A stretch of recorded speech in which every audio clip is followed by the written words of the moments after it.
با سلام و درود بینندگان و شنوندگان گرامی، من رضا حسین بر هستم و از استودیوی تلویزیون جهان یک کلمه با شما صحبت میکنم.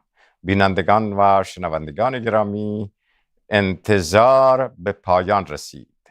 انتظار این که کمکی از جای دیگری برسد تمام شد.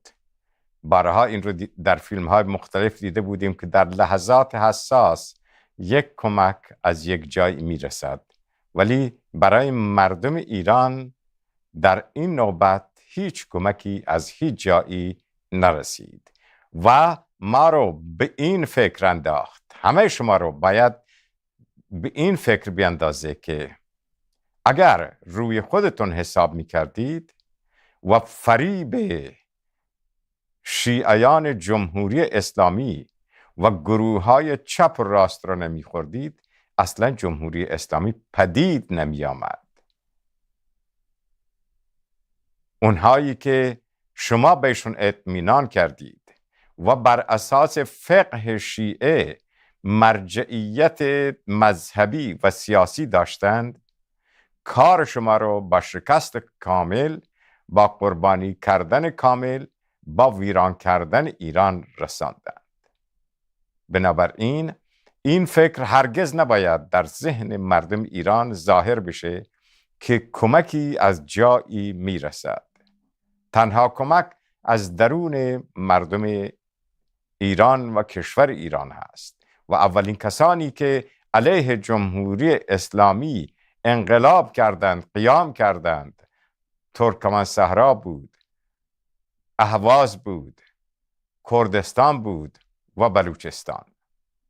در اون زمان جمهوری اسلامی توانست شما را چنان بسیج بکند که علیه کسانی که برای نجات شما قیام کرده بودند شما وارد جنگ با آنها بشوید و سزایش هم همین بود که الان میبینید.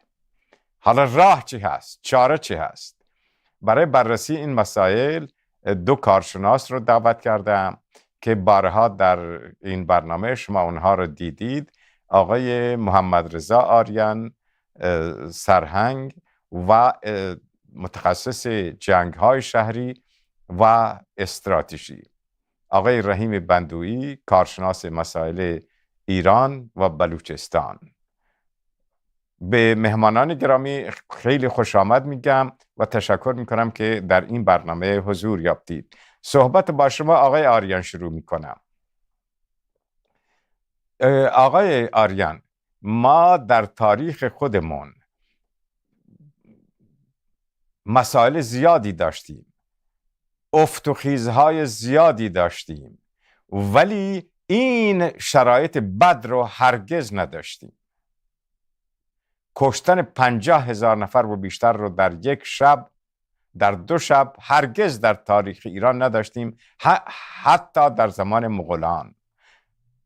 بنابراین این شرایطی است بسیار سخت و میخواهم ببینم از تاریخ ایران چه درسی ما گرفته ایم. آیا در چنین شرایطی منتظر بمانیم، باز هم منتظر بمانیم، یا خودمون شروع بکنیم به فعالیت و این رو یک فرصت بدانیم که غرورمون، شرفمون، ناموسمون دیگه بیش از این نادیده گرفته نشه توسط خودمون در مرحله اول و دیگران.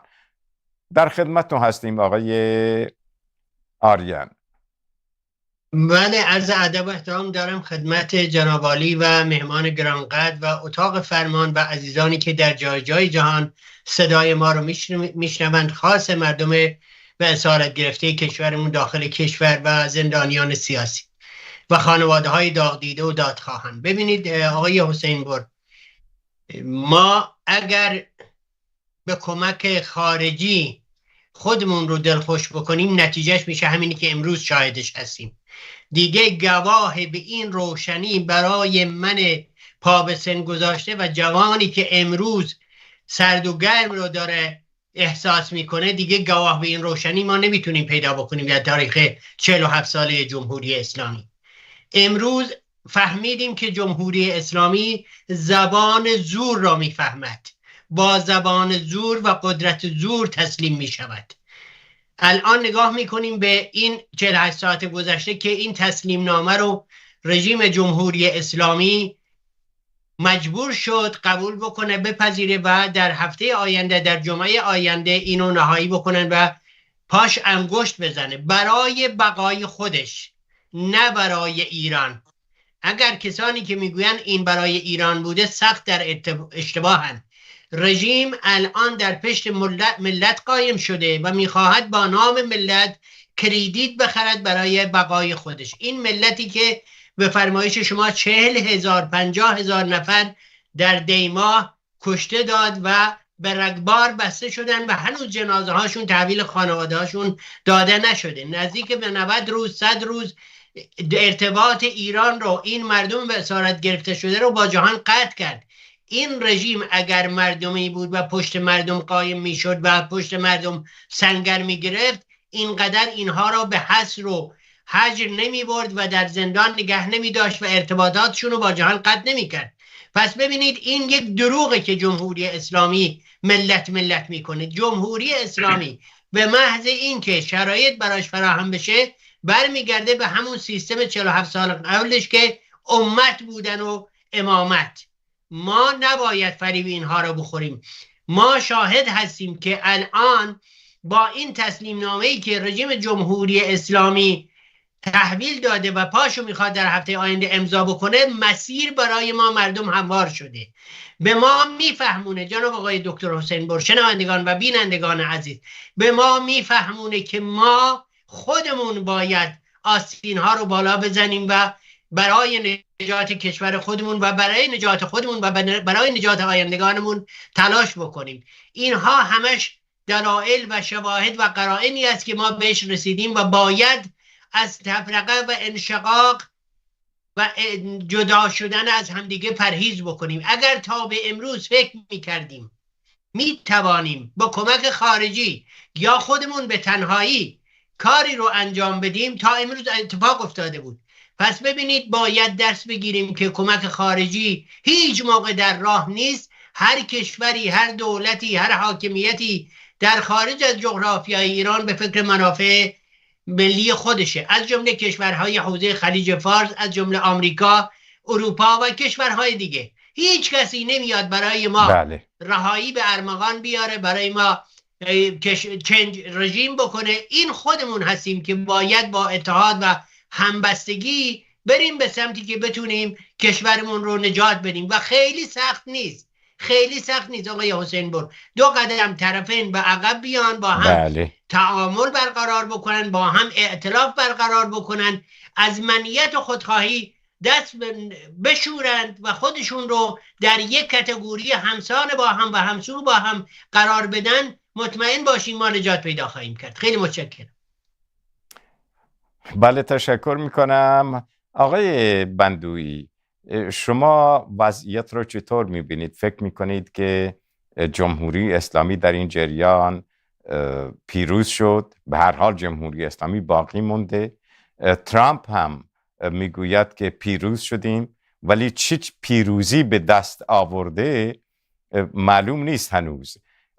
ولی اون چه مسلمه جمهوری اسلامی الان باقی است و قربانیان اصلی این جنگ و این صلح و این مذاکرات مردمان ایران بودند و کسانی که با امید به این افراد هم به جمهوری اسلامی که فکر میکردن جمهوری اسلامی به عقل رسیده و به نحوی کاری میکنه که مردم آزاد بشند و همینطور ترامپ.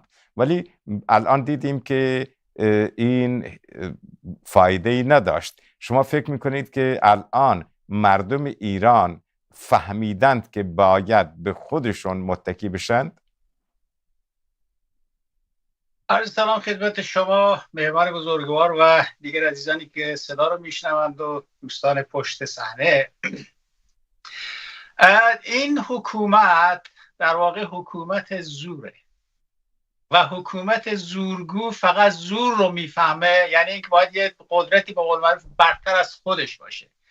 و این مردم، یعنی مردمان ایران، در واقع از همون آغازین روزهای حاکمیت این حکومت بهش نگفتند. حالا بگذاریم از این که نمیدونم یه رایگیری وجود آورد جمهوری اسلامی آره یا نه و به یک شکلی بسیاری از متوهمان را در واقع باعث شد که رای بدن آری، اما از همون آغازین روزهای حاکمیت خودش با توجه به همون بینش مذهبی فرقه گرایانه‌ای که داره همه چیز رو در خدمت به قول معروف بست و گسترش همون ایدئولوژی واقعا فرقه گرایانه‌اش داده و زندگی مردم رو در امان خدا گذاشته. چرا که هر آنچه هم که در ایران بود در واقع خرج نیروی نیابتی خودش کرد. اینجاست که این رژیم واقعا فقط حرف زور میفهمه و در ارتباط با اینکه بهترین و قوی ترین و قدرتمندترین زور رو مردم دارند و زمانی هم خواهند داشت که در کف خیابان باشند، اما در مقابل کی؟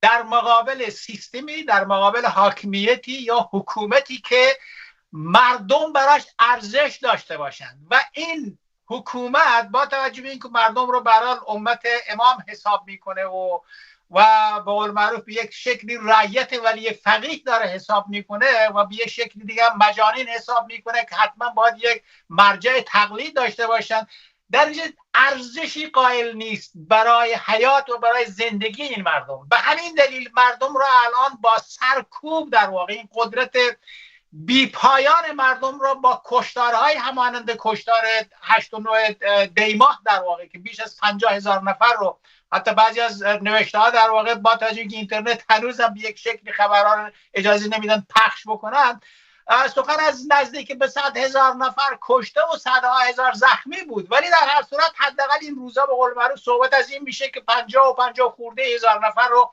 رسما خودشون به یک شکل اعلام کردن که کشتند و به هر حال از بین بردن.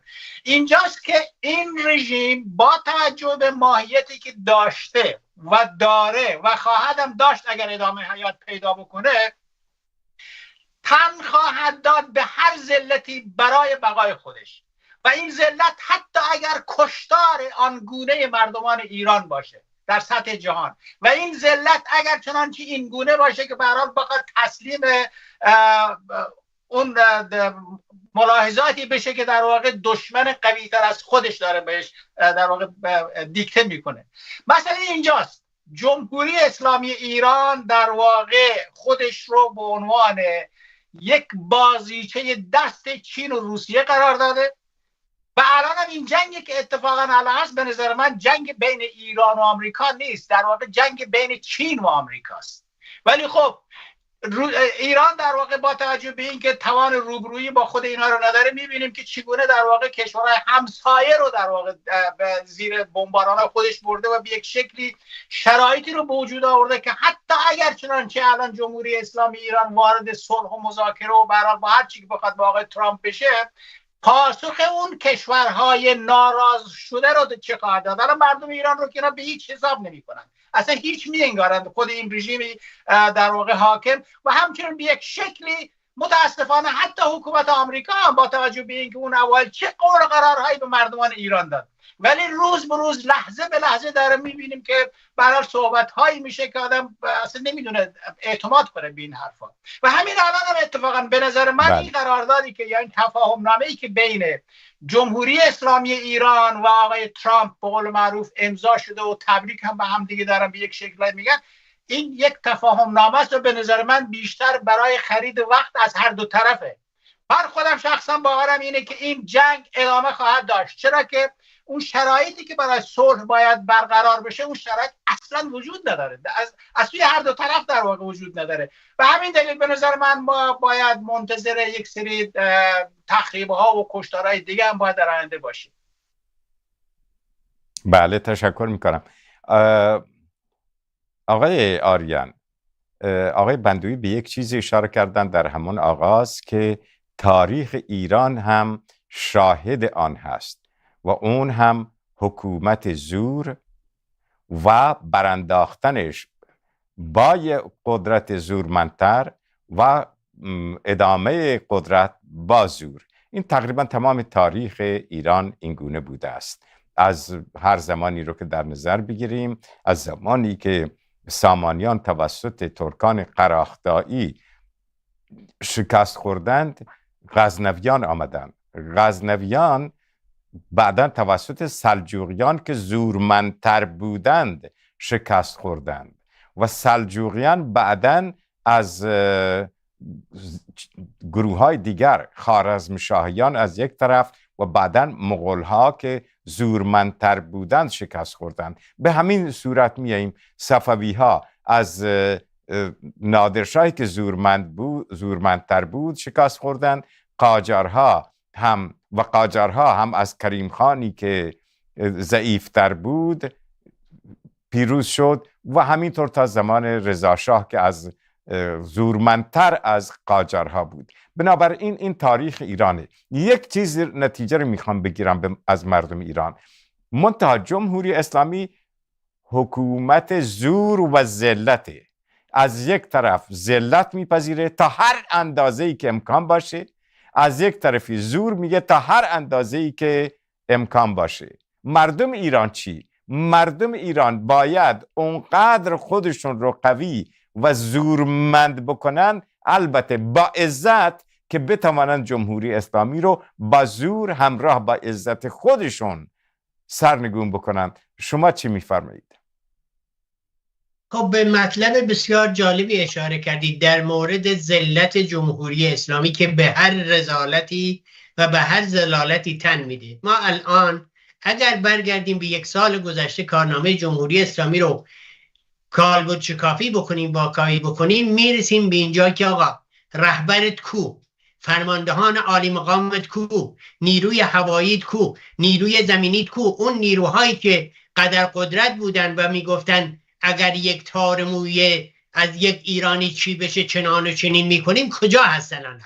ببین رژیم جمهوری اسلامی رو اگر ما الان بگیم قدر قدرته، داریم سر خودمون کلاه میذاریم و داریم اون رو برجسته میکنیم. رژیم جمهوری اسلامی در کمال رذالت رفته پای این تسلیم نامه، در کمال رذالت. چون نگاه میکنیم دیگه اون چیزی که عیان است چه حاجت به بیان است، همه چیزش از بین رفته، همه چیزش نابود شده و الان بهترین شرایط فراهم شده برای اینکه مردم خودشون رو بازسازی و بازیابی بکنن. مردم نباید فکر بکنن که جمهوری اسلامی جمهوری یک سال گذشته است، جمهوری 90 روز گذشته است. جمهوری اسلامی ساختارش از درون متلاشی شده. الان در کف خیابانها دو دستگی ایجاد شده، حتی در بین پیاده نظامهای رژیم، چه برسد به اونهایی که عقلای رژیم هستن و الان هر کدومشون دارن برای خودشون یه حرفی میزنن. یعنی شما اگر ساختار یک نظام رو نگاه بکنید، این ساختار فقط به مویی بنده. این مو رو کی باید پاره بکنه؟ مردم ایران با قدرت، با درایت و با عزت و کرامت. چگونه این درایت و کرامت به وجود میاد؟ قبلا بارها در موردش صحبت کردیم. ما چگونه باید خودشون رو سازماندهی بکنن، چگونه باید با همدیگر تعامل برقرار بکنن، چگونه باید کمیته های محلی و شوراهای محلی رو ساختارمند بکنن. همه اینها ما 3-4 سال تا اونجایی که خاطرم هست در برنامه هایی که در حضور جناب عالی و دوستان میگی بودیم آقای آریان اجازه بدید سخنتون رو در اینجا قطع بکنم. ببینید شاید بر اساس همین فرمول بود که در ذهن ناخودآگاه مردم ایران وجود داشت که یک قدرت زورمندتر از جمهوری اسلامی میتونه جمهوری اسلامی رو سرنگون بکنه. به همین دلیل چشم دوختند به اسرائیل، به امریکا و همه کشورهایی که جمهوری اسلامی تا به حال به اونها زور گفته بود. ولی چرا این فرمول در مورد این دفعه در واقع شکست خورد و ترامپ حاضر نشد که از زور بی نهایت امریکا استفاده بکنه و جمهوری اسلامی رو سرنگون بکنه؟ مثلا شما وقتی صحبت‌های آقای ترامپ رو نگاه میکنی، همین دیروز توییت زده، در اون پلتفرم خودش گفته من به هیچ عنوان به دنبال براندازی جمهوری اسلامی نبودم و نیستم. خب اینجا تکلیف رو روشن کرده. کسانی که چشم دوخته بودن به این که آقای ترامپ بیاد ولی بارها گفته بود که آقای آریان بارها گفته بود که کمک در راه، مردم در خیابان‌ها باشید و قول داده بود و در اینجا یک رئیس جمهور با اون عظمت کشورش عملاً نتونست به قول خودش عمل بکنه. ببینید در دنیای سیاست در لحظات تصمیمات عوض میشه. آقای ترامپ گفته بود کمک در راهه. آقای ترامپ میخواهد با هر هیمنه‌ای جمهوری اسلامی رو به زانو در بیاره. آقای ترامپ نیومده قدرت مردم رو واقعاً قوی تر بکنه و بهشون کمک بکنه. در کلام بله اینو گفته که جمهوری اسلامی بترسه و عقب نشینی بکنه و بگه آقا الان مردم به عنوان پیاده نظام رئیس جمهور آمریکا وارد میدون میشن و کارو تموم میکنن. اینو جمهوری اسلامی ازش ترسیده و الان هم میترسه. الان نه اینکه بشن پیاده نظام ایالات متحده آمریکا و اسرائیل. الان رژیم جمهوری اسلامی با این تسلیم نامه شرایطی رو فراهم کرده که هم اونهایی که طرفدار خودش بودن به شدت دارن ریزش پیدا میکنن که آقا ما 100 روز 90 روز اومدیم تو خیابونها پرچم چرخوندیم و الان اومدین توافق کردین. مبنای توافق چیه؟ آقای بقایی اومده پایان تمام جنگ ها برای مادام العمر. اجازه بدین آقای حسین برو اینو تمام بکنم لطفاً. پایان تمام جنگ ها برای مادام العمر. این یعنی این که دیگه من غلط بکنم به اسرائیل بگم دیگه تو 25 سال آینده رو نمیبینی. این قدرتی بوده که الان ترامپ از جمهوری اسلامی گرفته. بفرمایید در خدمتم. بله تشکر میکنم. آقای بندویی، یک الگوی دیگری هم در ایران هست که پادشاهان یا رهبران بزرگ ایران همیشه در ایران به مدت خیلی کوتاهی حکومت کردند. یعقوب لیث که در واقع اولین شاه بزرگ ایران بعد از اسلام هست 11 سال حکومت کرد و در ظرف این 1 سال اصلا موجودیت ایران رو دوباره زنده کرد و برقرار کرد. بعداً نادرشاه روی هم رفته 14 سال حکومت کرد و ظرف این 14 سال همون امپراتوری بزرگ پیش از اسلام رو زنده کرد. رضا شاه 16 سال حکومت کرد و در این 16 سال اونقدر نوسازی کرد ایران رو که جمهوری اسلامی در تمام این 47 سال نتونست انجام بده. این چه الگویی است که در ضمن فتحعلی شاه، ناصرالدین شاه 30 سال، 25 سال، بقیه همه بیش از 20 سال، 30 سال، 40 سال بر ایران حکومت کردند ولی هیچ چیزی انجام ندادند. این به نظرتون چه هست که بی‌کفایت ها، بی‌لیاقت ها، سستی ها، خرابکاران مثل خود جمهوری اسلامی، مثل خود خامنه ای که مدت بیش از 30 سال حکومت کرد، چه هست که این آدم های خونخوار زیاد حکومت می کنند و آدم های سازنده بسیار کوتاه؟ ببینید من فکر می کنم که این تفاوت رو باید در اون ساختار حکومتگری باید یافت. حکومت‌های سابق مستبد بودند، قدرتمدار بودند، اما تمامیت خواه نبودند. متاسفانه این حکومت‌هایی که بسیاری از اینایی که اخیراً در واقع بودند و هستند تمامیت خواهند. تمامیت خواه به این شکل که اگر چنانچه مثلا یکی بخواد معیار رو بر اساس مذهب خودش قرار بده و بخواد همه رو بر اساس مذهب همون بخواد در واقع پیروی کنند و همه همانند او شوند، یا یکی مثلا فرض بفرمایید که زبان خودش را یا فرهنگ خودش را به عنوان معیار قرار بده و از دیگرانی که دیگرانند چون مثل اون نیستن دیگه هم بخواد که به همانند فرهنگ یا زبان یا هنر اون بخواد حرکت بکنن. این یعنی تمامیت خواهی. در نتیجه یکی از تفاوت‌های عمده‌ای که در اون دوران‌هایی که حکومت‌های گذشته بودن با وجود اینکه اون مدرنیته‌ای که ما در عصر حاضر داریم اون زمان‌ها نبوده، یعنی هر کسی که زور داشته حاکم بوده، اما هیچ وقت دیگران رو مجبور نکردن که شبیه خودشان باشن. این به نظر من یک تفاوت عمده است. اگر از یعقوب لیث بخوام بگیریم هیچ کس رو نگفت حتما بیاید همتون مثل بلوچ و سیستانی باشید، یا نمیدونم حتی بعدا کسان دیگه که اومدن مجبور نکردن کسی اینجوری باشه. اما متاسفانه حکومت های تمامیت خواهی مثل جمهوری اسلامی ایران میخواهد که تمام تفکرات و عقایدی که به شکل متنوع و رنگارنگ، حتی هویت‌های تاریخی هم به شکل متنوع و رنگارنگ در این جغرافیا هستند، میخواد همه رو مجبور و محکوم به این بکنه که همان گونه فکر کنید که ما فکر میکنیم. شما تصور بفرمایید که مثلا یک دانشجوی بلوچ رو بعد از اینکه دانشگاه رو تمام کرده میخوان ببرن استخدامش بکنن، اونجا در واقع سین و جیم هایتون اتاق نمیدونم برای همونی که میخوان مشخص کنند که بسیار این شایستگی این رو داره یا نداره، مشخص سوالاتشون از فقه شیعه است دارن انجام میدن، در صورتی که اون طرف در ارتباط با اصلا یک فقه دیگه داره و اصلا نباید در واقع مسائل شخصی عقیدتی در مسائل شایسته سالاری برای یک حکومت و حاکمیت معیار باشه. بنابراین من فکر میکنم که یکی از معیارهای عمده که باعث تفاوت بین اون حکومت‌های سابق بوده، حتی دوران قاجاریه رو در نظر بگیریم، در دوران قاجاری ممالک محروسه ایران رو داشتیم، ولی متاسفانه میبینیم که این حکومت‌های اخیر تمام تلاششون همین است که همه رو تبدیل به یک فکر رو به قول معروف به یک دولت مرکزی تمامیت خواه و همانگونه هم بخوان اجرا کنن. من فکر می‌کنم این یکی از تفاوت‌های بسیار بسیار عمده است که حالا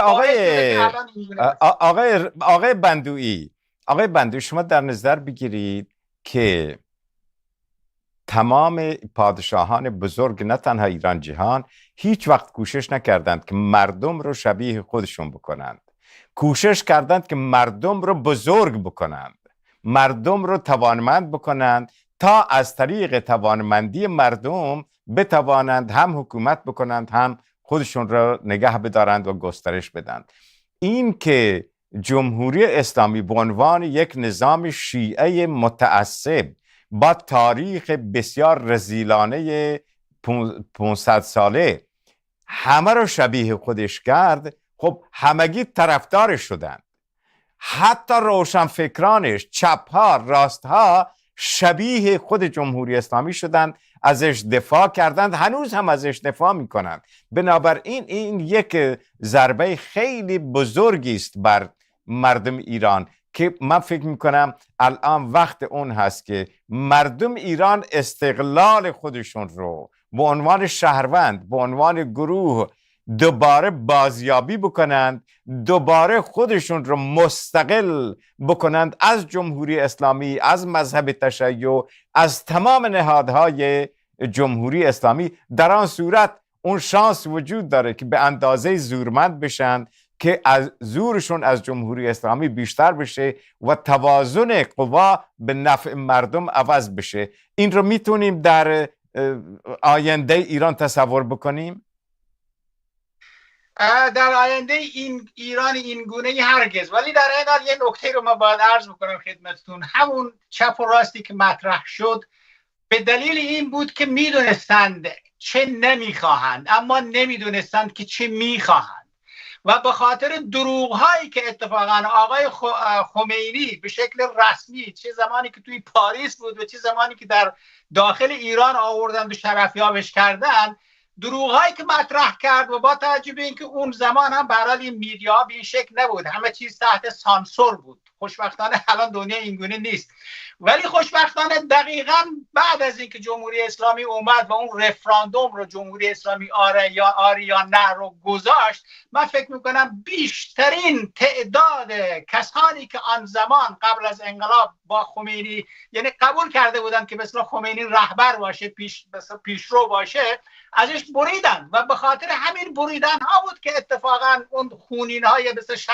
60 خونین و مخصوصا اون دهه 67 رو، اون سال 67 رو کشتارهایی که انجام داد به دلیل رویگرداندن همون نیروهای چپ و راست از این حکومت بود. بنابراین من فکر میکنم که این حکومت تا تونسته بر اساس فریب مردم ناآگاه حکومت خودش رو ادامه بده. اما همین الانی هم که حتی همون نیروهای مذهبی که با خود رژیم بودن دیگه واقعا ماهیتش رو فهمیدن بریدن. مگه همین نبود که اولین توی همین 1400 در واقع 5 تظاهراتی که شروع شد از بازار شروع شد، از بازاری که در واقع یکی از بزرگترین پایگاه‌های حاکمیت بود. یعنی اینکه چون ماهیتش رو شناختند الان، و اون زمانی که ماهیتش رو نشناخته بودند و باور کرده بودند به شکل ساده اندیشانه، متاسفانه همین شد که به این شکل اومدند و حکومت رو در واقع قاپیدند و دست خودشون رو الان نه تنها ایران بلکه کل منطقه رو در واقع تبدیل به یک ویرانه دارن میکنن. بله، تشکر آقای بندوی. آقای آریان، یک چیز در این جریانات به نظرم خیلی روشن شد و اون اینه که جمهوری اسلامی بماند، کشورهای عربی راضی هستند، کشورهای اروپایی که این رژیم را آورده بودند طبیعی بود که پشتش بمانند و تمام نشانها بر این هست که هیچ کسی از خارج از ایران راضی به رفتن جمهوری اسلامی نیست. حالا چه دلایلی دارند، بخشش قابل شناسایی است، بخش دیگرش پشت پرده است، ولی آنچه برای مردم روشنه اینه که این کشورهای اروپایی آخوندها را آوردند با کمک خود مردم ایران که شیعه بودند اکثرا و به لحاظ تقلید و مرجعیت به جمهوری اسلامی یا به خمینی پیوستند که خب مشارکت سنی ها در آوردن جمهوری اسلامی اصلا وجود نداره، بسیار کمه، شاید تک و توکی. الان آقای آریان شما فکر میکنید که با آنچه پیش اومده نظر مردم ایران به طور کلی از نظر منطقی حالا حتی احساسی نسبت به کشورهای اروپایی، انگلستان، آلمان، فرانسه، آلمان و حتی کشورهای عربی چی باید باشه؟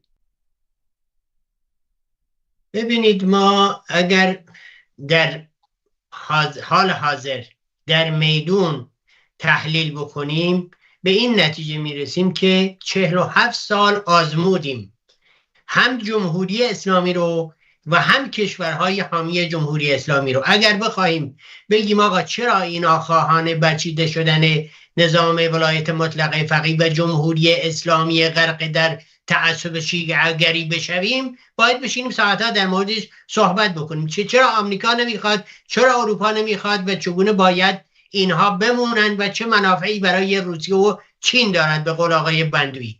ولی ما الان میایم وضعیت رو در حال حاضر بررسی میکنیم که اتاق فکر جمهوری اسلامی امروز بعد از این تسلیم نامه، من همش برمیگردم به روز آقای حسین بر، بعد از این تسلیم نامه اومده نشسته اتاق فکر جمهوری اسلامی گفته که افکار عمومی رو نباید رها کرد.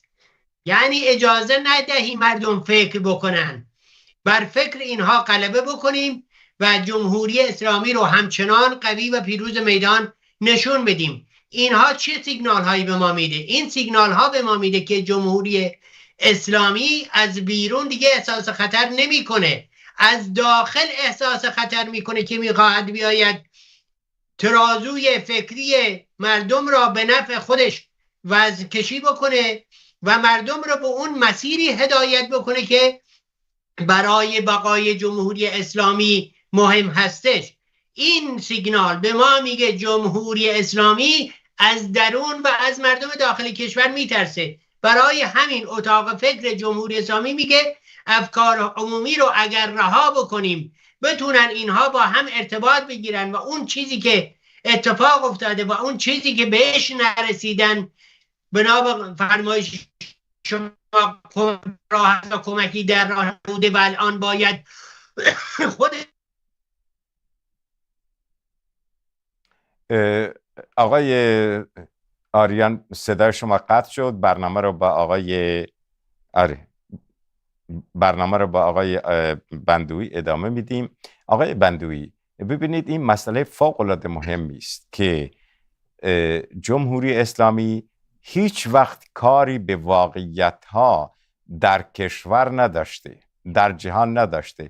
همیشه یک فکر بسته‌بندی شده و تثبیت شده رو بر مردم غالب کرده و افکار عمومی رو به نفع خودشون تغییر دادن و حتی تونستن الان شواهدی در دسته که همون تفکر خاص خودشون رو در کشورهای اروپایی پیش بردن، در امریکا پیش بردن و کسانی رو که با ترامپ کار میکردند و اصلا این شرایط رو پیش آوردن همین افکاری بود که بریم در امریکا، در انگلستان، در جاهای دیگه افکار اونها رو به نفع خودمون عوض بکنیم که اگر شرایطی پیش آمد که بر علیه ما حمله کردند ولی به طور کلی در پی از بین رفتن ما نباشند و ما بتوانیم این تغییری رو که در این دولت ها پیش میاد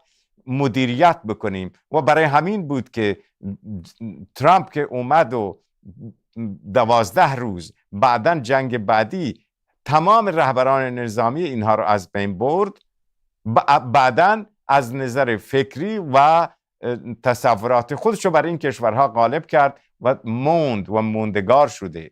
فکر میکنید که ما الان مردم ایران، ما که رسانه داریم، حزب داریم، تشکیلات داریم، بقیه، تا چه اندازه میتوانیم که واقعیت رو به مردم ایران بگیم تا مردم ایران از شر این تفکر جمهوری اسلامی خارج بشن و همینطور مهم امریکا، اروپا، اینها هنوز تحت تاثیر تبلیغات جمهوری اسلامی هستند. ما چگونه میتونیم این افکار رو تغییر بدیم؟ مردم ایران ماهیت این رژیم رو شناختند و میدونند که این رژیم یک رژیم ایدئولوژیکی است که همه ایدئولوژیست ها تمامیت خواه میشن متاسفانه، و دقیقاً به خاطر همین ایدئولوژی تمامیت خواهانش بوده است که به دنبال گسترش همین ایدئولوژی تمامیت خواهانش بوده است که این همه مصیبت از طریق نیروهای نیابتی خودش و از طریق خرج تمام به قول معروف هستی که ایران داشت در کشورهای اروپایی و جاهای مختلف دیگه این قاره خاکی سعی کرد که به اصطلاح اونجا سرمایه گذاری کنه. شما فکر میکنید که این بانک هایی که خالی شد این پولا کجا رفتن؟ این پولا رو آوردن در درون همین کشورهای اروپایی در واقع سرمایه گذاری کردن برای خودشون، تو همین کشورهای آمریکا و کانادا در واقع سرمایه گذاری کردن برای خودشون. بنابراین یک همچنین حکومت های ایدئولوژیک تمامیت خواهی می توانند تأمین کننده بخشی از منافع این ابرقدرت ها باشند، تأمین کننده بخشی از این کشورهای اروپایی باشند. و شما دقیقاً در ابتدا در واقع اشاره داشتید به اینکه واقعا نگهدارنده این جمهوری اسلامی ایران همین کشورهای اروپایی بودند و هنوز هم هستند. تازه بعد از اینکه کشتارهای همانند 50-60 هزار نفره دیماه رو در واقع انجام داد، تازه مثل سپاه پاسدارانش رو گذاشتن جز لیست تروریستی. حتی انگلیس همین رو هم انجام نداده برای خودش، به دلیل اینکه با هم کیابیا دارند، با هم دیگه تأمین منافع میکنند برای هم دیگه. و به اضافه اینکه فراموش نکنیم خاورمیانه منبع انرژی است و تمام جهان هم محتاج انرژی است. من فکر می‌کنم نزدیک به 30% یا شاید 25% کل انرژی جهان در واقع از اونجا داره تامین میشه. یکی از مسائلی که الان اتفاقا این همه آقای ترامپ و بقیه هم دستانش دستپاچه شدن به خاطر همین بسته شدن تنگه هرمزه و به خاطر همین که تنگه هرمز باز بشه الان در واقع یه توافقنامه رسیدن. آقای ترامپ داره تبریک میگه به تمام جهان که ما موفق شدیم. اینا منظورم اینه که در یک همچنین جایی با یک همچنین اهمیت استراتژیکی که داره، کاملا طبیعی است که همین حکومت ها از آن گونه حکومت های تمامیت خواه و حتی ایدئولوژیک در واقع تا زمانی که به نفعشون هست پشتیبانی کنند. اینجاست که در واقع مردمان هر منطقه هستند و این مردمان هم به شکل فرد نمیتونند مگر اینکه واقعا به شکل سازمان یافته مبارزات مدنی خودشون رو انجام بدن، اما در عین حال احزاب سیاسی به کمک همون در واقع فعالان مدنی کف خیابان ها بتونن اعتمادشون رو جذب کنند و جلب کنند تا برای این رژیم در واقع وارد فعالیت‌هایی بشن که سرنگونش کنند. که متاسفانه این رژیم با توجه به نیروهای نیابتی کشتارگری مانند زینبیون و فاطمیون و نمیدونم اونای دیگه ای داره که در واقع یه همچین فاجعه هایی رو به وجود میارن و از جمله خود سپاه پاسداران در واقع این جنایت ها رو در درون به انجام میدن، اینه که مردم واقعا با تمام قدرت و توانشون در مقابل این رژیم ایستادند که همچنین 50,000 نفرهای رو در ظرف 24 ساعت. آقای بندی اون یک بخش یعنی 3 تا بخش فعال الان وجود داره. یکی نیروهای نظامی خود جمهوری اسلامی هستند، یکی هم نیروهای نیابتیشون هستند، ولی مضرتر، الان دیگه متوجه شدیم، مضرتر نیروهای نیابتی سیاسی جمهوری اسلامی در دولت‌های مختلف و در کشورهای مختلف هستند که خیلی آرام در دانشگاه‌ها، در اتاقهای فکر، در روزنامه‌ها، در کنفرانس‌ها و حتی در دولت‌ها تونستن نفوذ بکنن و نفوذشون هم اونقدر زیاده که الان دولت‌ها رو در شرایطی قرار دادند که به کمک جمهوری اسلامی بیان و مردم ایران رو با این همه کشتاری که شده، با این همه مبارزاتی که کردند، عملا نادیده بگیرند. اینو آقای بندوی، وظایف ما که در خارج از کشور هستیم به نظرم بسیار بسیار ضعیف بوده برای اینکه این نیابتی های سیاسی جمهوری اسلامی رو در فرهنگ اروپا و امریکا خنثی بکنیم.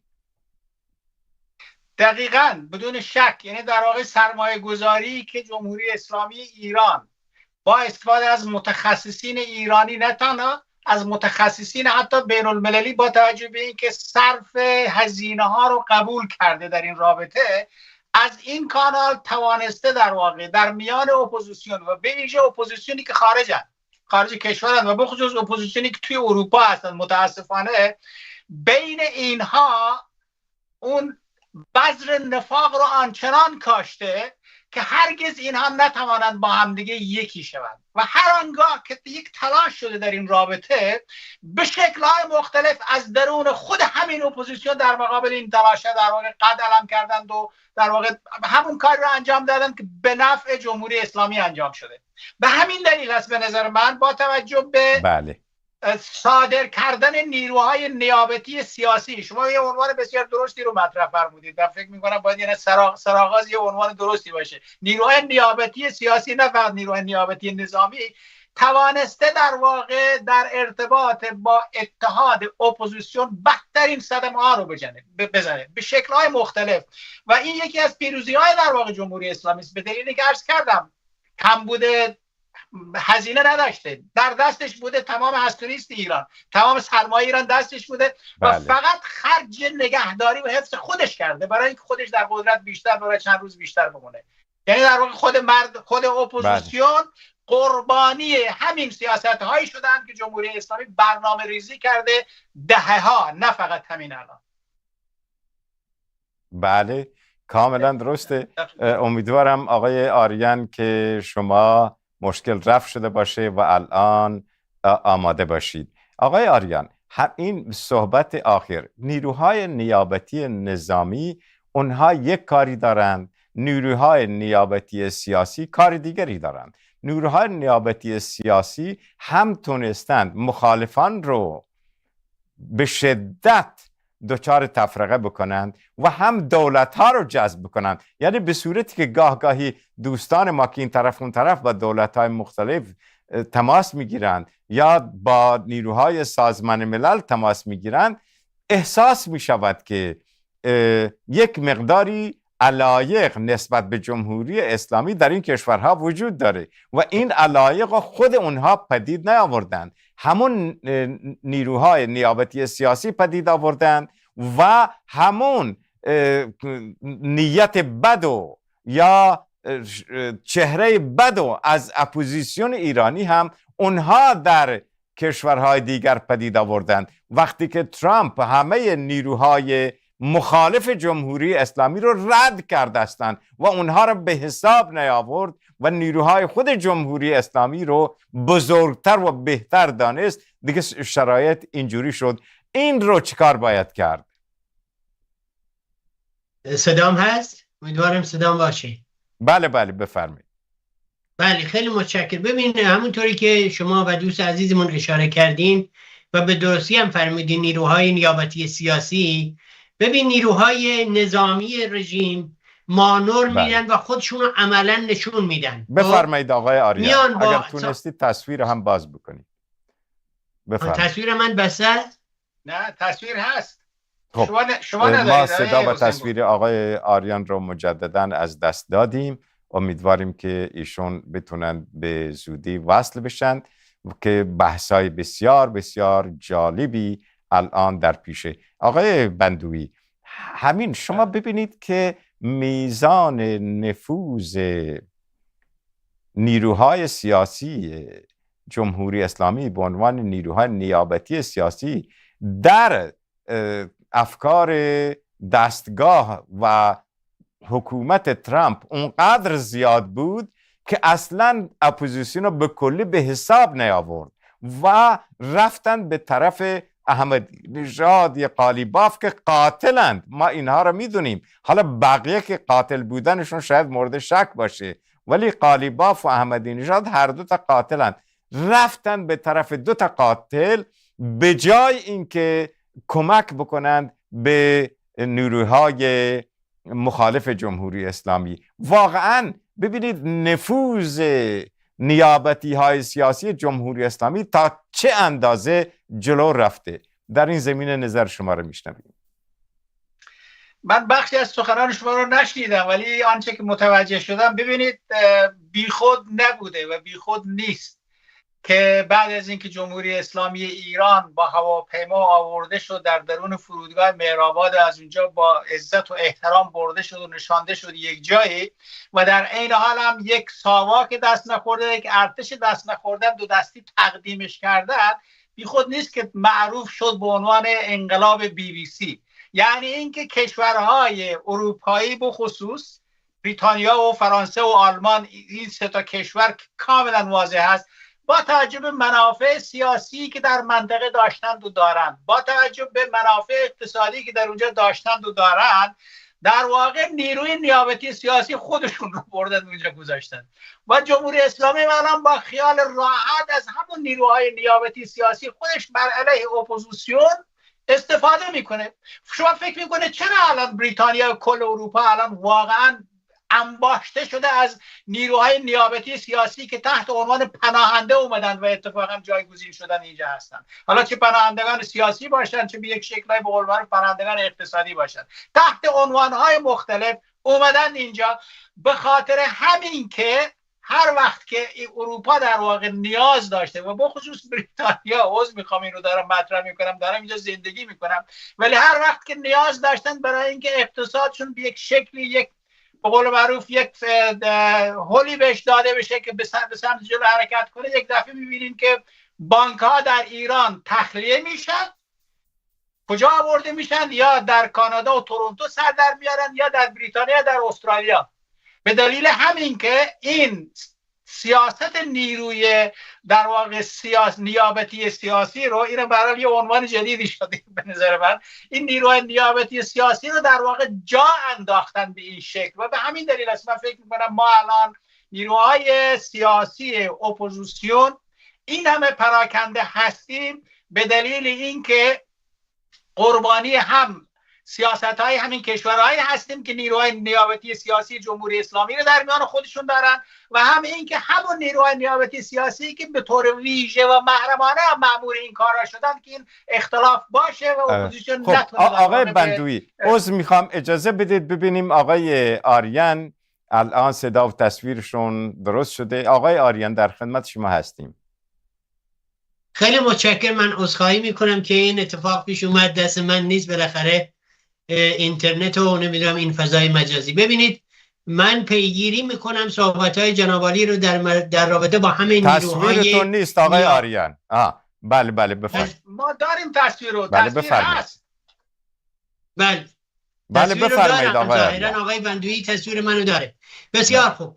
عرض کردم بله. که نیروهای نظامی خودشون رو به نمایش میگذارن، میآین همایش برگزار میکنن، مانور برگزار میکنن، قدرتشون رو در رژه ها به نمایش میذارن. نیروهای سیاسی نفوذی میان در بین مردم خودشون رو همگن میکنن، همسو میکنن و هم شکل و هم فرم میکنن با اون مردم معترض و در بینشون نفوذ میکنن و اینها رو از همدیگه دور میکنن. ولی این تجربه 47 سال وقتی که ما اینو میدونیم و میفهمیم و درک کردیم، برای من جای سواله که چرا کسانی که 47 سال با جمهوری اسلامی مبارزه کردن و این نیروها رو در رفتارشون، در گفتارشون، در عملکردشون وقتی در بینشون نفوذ میکنن شناسایی میکنن و بعد دو دستی اینها رو بغل میکنن. برای من واقعا اینجا جای سواله. نفری که قشنگ مشخصه در مسیر و خط و ربط جمهوری اسلامی داره کار میکنه، در دانشگاه، در جاهای مختلف، در سمینارها، در کنفرانسها، در بین سازمانها، تشکلها و گروهها خودشو جا داده. ایشون میره اون بالا.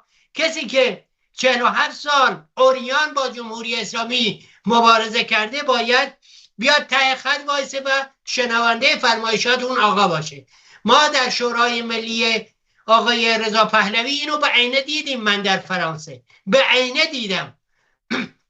و هر حال ما این تجربه رو پشت سرمون الان گذاشتیم. من فکر میکنم که باید آگاهتر، بیدارتر و هوشیارتر از هر زمان دیگری دور همدیگه این اپوزیسیون جمع بشن و حواسشون به اطرافشون باشه، هدف رو مشخص بکنن.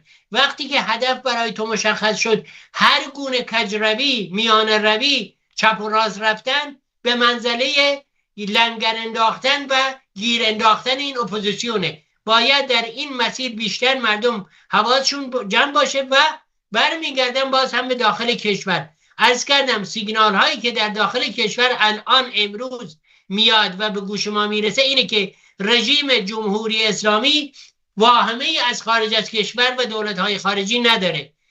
با توجه به این که میگه صدا و تفکر اپوزیسیون رو ما مردم رو در داخل کشور در دست بگیریم، مهار بکنیم و به سمت و سوی هدایت بکنیم که خودمون دلمون میخواد. مردم پاسخگو نشن در مورد این چیزهایی که ما میخواهن ما رو پاسخگو بکنن. این مردم اگر بخوان ما رو پاسخگو بکنن گیر میفتیم و الان در خیابان، همین الان در خیابان مردم دنبال پاسخگو کردن جمهوری اسلامی هستن و این پوانیه برای اپوزیسیون و مردم داخل کشور که بتونن خودشون رو هماهنگ بکنن و از این ورشکستگی سیاسی و نظامی و اقتصادی جمهوری اسلامی بتونن بهره ببرن و یک تشکیلات، یک ساختار قدرتمند، هدفمند، یک ائتلاف آقای آریان، بنابراین به نظرم به یک نتیجه داریم میرسیم چون وقت هم رو به پایانه. ببینید الان در این شرایط 60 روز فرصت هست که مذاکرات طرفین به صورت مشخصی اعلام می شود. خب این 60 روز به نظرم بزرگترین شانس و فرصت برای ایرانی ها هست در سر تا سر کشور که هم از یک طرف اگر بتونند تظاهرات میلیونی بکنند برای اینکه طرز فکر این کشورهایی رو که الان دیگه ثابت شده که اروپایی ها کشورهای متمدنی نیستند، کشورهایی که این حقوق بشر پدید آوردند ولی الان با تمام قدرت آن رو از بین بردند. ما باید ظرف این 60 روز بتوانیم با تظاهرات عظیم در سرتاسر ایران، با ایجاد حرکت‌های عظیمتر در داخل ایران و مخالفان هم با یک صدا تر باید بتوانند توان خودشون رو نشان بدهند تا اون هم مردم ایران از یک طرف و هم کشورهای دیگر در موقعیتی قرار بگیرند که هیچ راهی جز تغییر جمهوری اسلامی نبینند. ببین جناب آقای حسین بر، در این برهه تاریخی که ما با هم داریم صحبت میکنیم نمیتونیم به این ارزیابی دقیق برسیم که فردا مردم شرایط براشون هموار میشه میان تو کف خیابون. ما گام به گام همراه با حرکت هایی که در خارج از کشور و در داخل کشور اتفاق میفته باید جمهوری اسلامی رو رصد بکنیم و اون زمان هست که بیایم راهکار به مردم بدیم. وقتی که الان رژیم زخمی ولی در خارج از کشور که این امکان پذیره.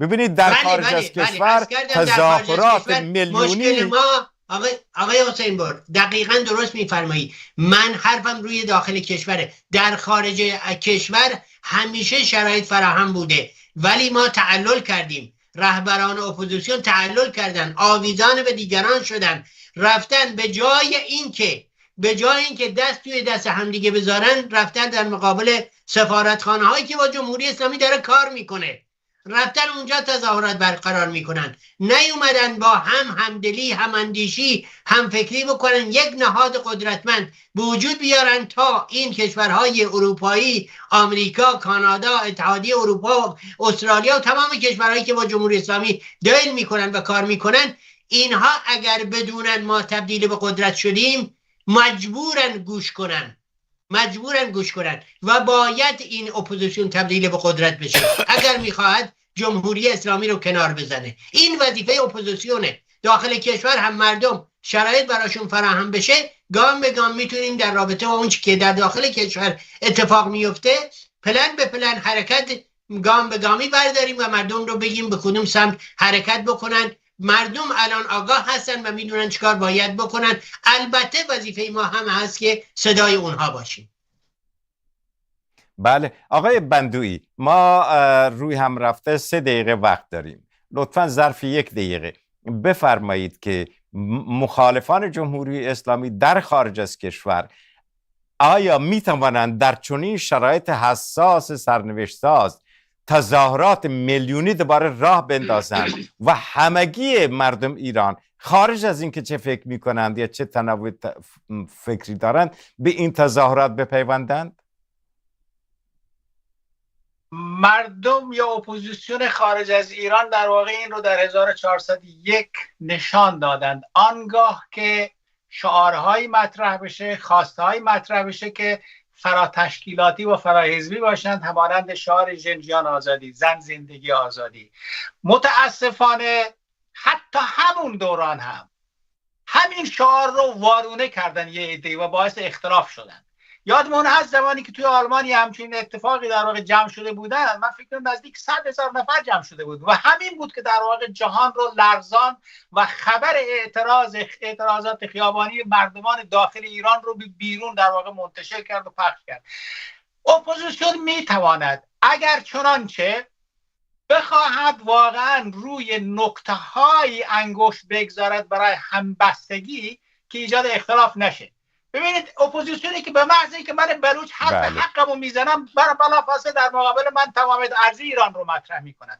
اینجاست که در واقع اپوزیسیون بازیچه دست سیاست‌های جمهوری اسلامی شده.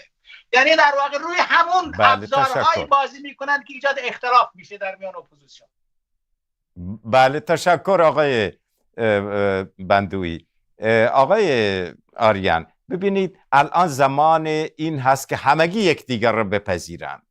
جمهوری خواه، مشروط خواه، فدرالیست، همه مردم باید یکدیگر را بپذیرند تا مملکت خودشون را از نابودی نشان بدن. در حدود نیم دقیقه وقت داریم آقای آریان. من انتظار دارم همه کسانی که در خارج کشور هستند، چه سران اپوزیسیون چه مردم عادی که در کف خیابون میان زحمت میکشند، انتظار من اینه، تقاضای من اینه، خواهش من اینه به ایران فکر بکنند. وقتی که اگر ایران آزاد بشه، آقای بندویی هم آزاد میشه، بنده هم آزاد میشم، اون فرد دیگر هم آزاد میشه. اونجا وقتی ما بتونیم این شرایط رو فراهم بکنیم، حول محور آزادی ایران ما میتونیم دور هم دیگه جمع بشیم و میتونیم این کارو بکنیم. اگر به قول آقای بندویی دوباره نیم کارو خراب بکنیم. آریان خیلی عذر میخوام، وقت تموم شد. با تشکر از شما آقای آریان و آقای بندویی که در این برنامه همراه ما بودید. و اما آخرین سخن من، مردم ایران، اگر میخواهید که خودتون نجات پیدا بکنید، اگر شاهزاده رضا پهلوی میخواد خودش رو آزاد بکنه، باید کمک بکنه که همگی با هم آزاد بشیم. در آن صورت است که میتوانیم ایرانی رو داشته باشیم که همگی بتوانیم به اونجا بریم و در اونجا زندگی بکنیم. روزگارتون خوش. خدا نگهدارتون. تا فرصت دیگر همه شما رو به خداوند میسپارم.